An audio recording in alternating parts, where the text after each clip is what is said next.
Assétif pour vous parler d'une entreprise qui fabrique des bandelettes d'autosurveillance de glycémie. Le marché est prometteur. 12 millions d'unités sortent de cette usine chaque année. L'entreprise mise sur la formation du personnel et sur la recherche et développement pour proposer des produits concurrentiels. Seulement voilà, les responsables souhaitent écouler la surproduction, souhaitent aussi plus d'accompagnement pour exporter leur excédent à l'étranger. Reportage signé Adel Brahms. Après avoir réussi la production de 70 médicaments, ce producteur pharmaceutique implanté à Sétif s'est lancé depuis 2017 dans la production de la bandelette de glycémie. Une orientation destinée à répondre aux besoins croissants des 4 millions de diabétiques que compte notre pays.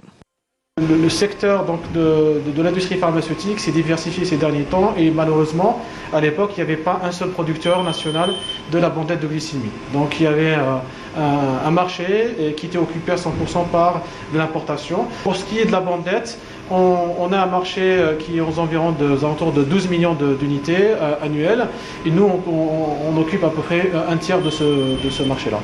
Pandémie de coronavirus oblige. Les laboratoires Salem se sont lancés également dans la production des tests Covid avec une capacité de production quotidienne de 20 000 tests sérologiques et antigéniques. Des produits 100% algériens qui répondent aux normes internationales en la matière. Réalisés grâce à une main-d'œuvre locale formée et hautement qualifiée. Un plan de formation est mis à jour chaque année. C'est un plan qui est dédié pour chaque fonction. C'est des plans vraiment spécifiques pour chaque fonction et la production. La main-d'œuvre qui vient directement de l'université, c'est une main-d'œuvre qui doit être encadrée, qui doit être mise à niveau, doit être formée directement dans l'industrie.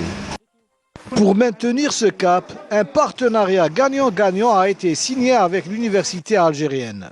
Il y a des discussions en cours avec des chercheurs universitaires et c'est ça qui est assez intéressant cette année, c'est qu'on essaie de valoriser le travail de recherche au niveau des universités pour trouver des applications directes dans l'industrie pharmaceutique.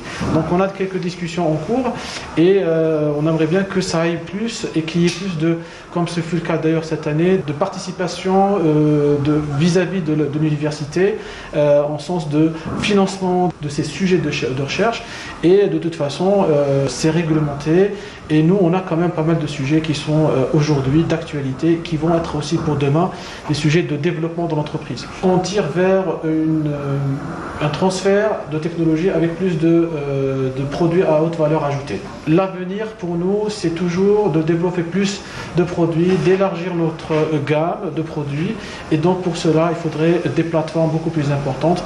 Malgré tous ces progrès, les producteurs pharmaceutiques sont confrontés à plusieurs problèmes. Il y a des productions qui sont sur stock, qui suffisent aux demandes du marché national. C'est vrai que ça aurait été mieux de laisser quelques produits exonérés de cette interdiction, étant donné qu'il y a un besoin auquel on a répondu suffisamment. Il y a plein de laboratoires qui ont déposé leur dossier, et comme vous connaissez, donc, il y avait des remaniements dans les structures de notre secteur, dont je parle du ministère de la Santé, de la création de l'agence du médicament, et donc il y a certains produits qui sont en cours d'enregistrement et qu'on attend toujours donc l'accord et l'approbation de ces dossiers-là. La levée de ces entraves est à même de diminuer la facture des importations des médicaments, car le marché pharmaceutique national est estimé aujourd'hui à 4 milliards de dollars, dont 2 milliards de dollars en produits importés.